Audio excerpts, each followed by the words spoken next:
more efficient and cheaper ways to purify our water? Well, education. Right? I mean, this is what it's all about.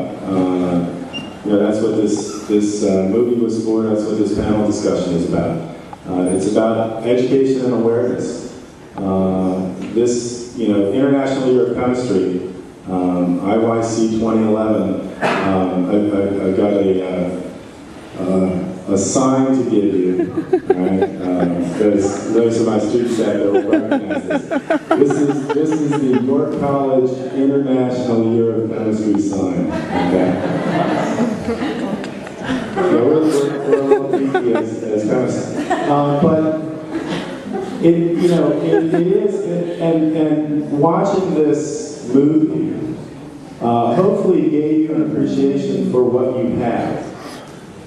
And if you can appreciate what you have, we're a couple steps closer to you thinking about that resource and thinking about conserving that resource. I am happy for everyone in this room to drink as much water as you possibly need in a day. I think that's critical. But leaving the water on to warm up your shower for 20 minutes before you step in is a little wasteful.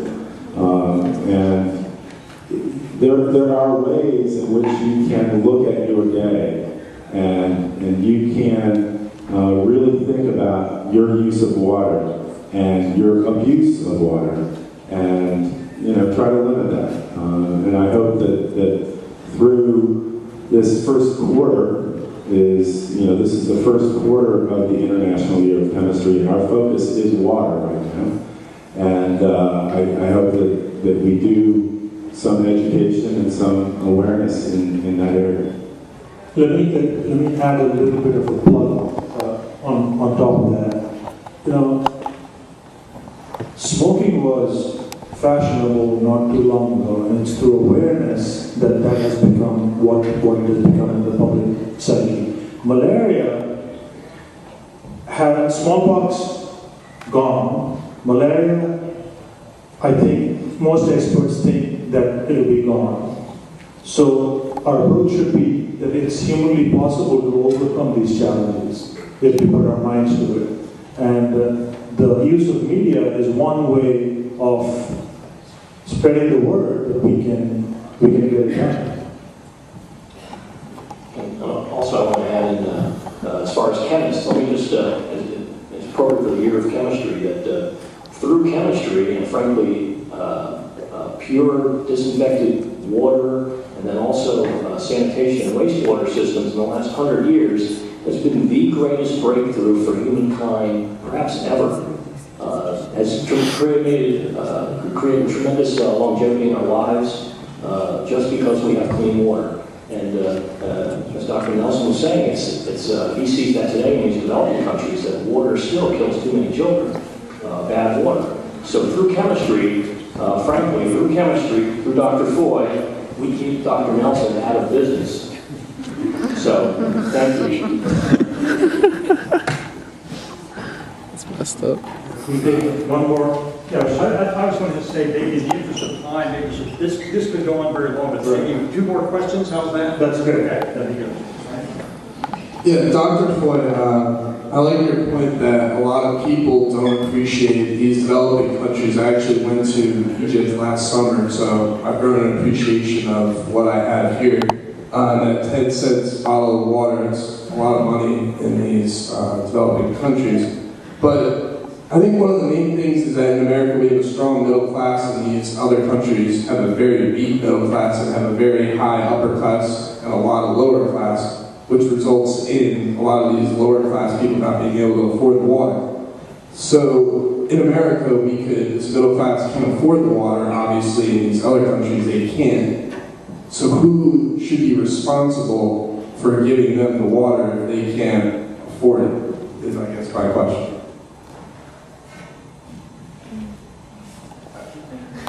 I guess I could start with that, but that's a loaded question. We are. We're responsible for providing water. We as the richest nation on earth, we should be the leaders in figuring out how to do this. We can afford it. We can certainly then afford to subsidize other countries and put in place ways in which other countries can afford it.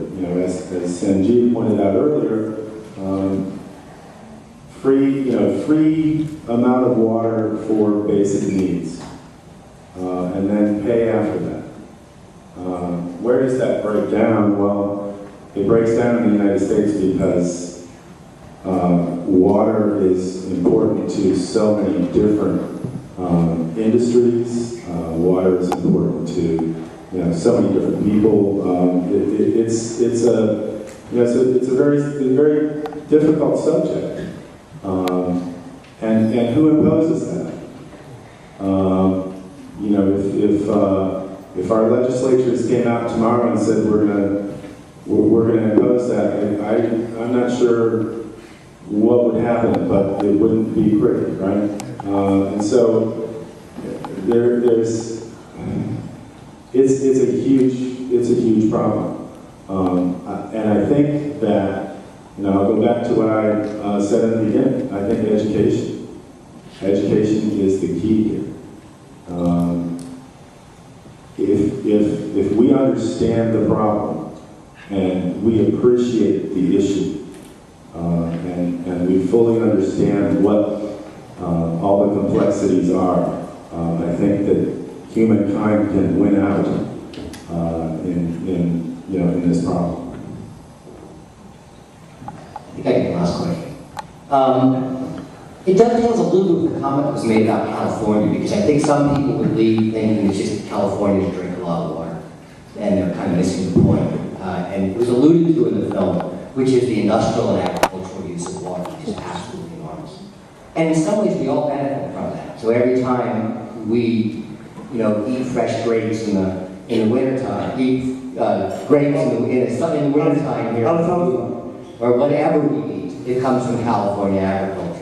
Every time we put on cotton shirts made in China, it's because of the industrial base that's being driven now by these, the pollution of the Yangtze River and the Ganges River as well. So it would almost be interesting, rather than saying the 50-gallon part, if there was an easier way for us to see the ways that industry and massive agribusinesses have essentially externalized the cost of polluting and using water. They get water really cheap. We benefit from that cheap water as well, and for us to see that connection.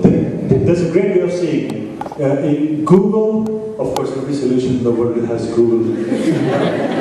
But Google virtual water, you'll have a lot of fun looking at it. You'll realize that the most amount of water is spent producing chocolate.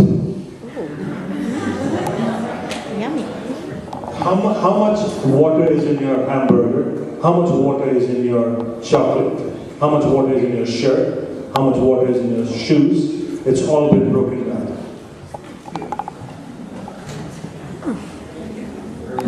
Well, perhaps that's a good place to end the day. We'd like to thank our panelists and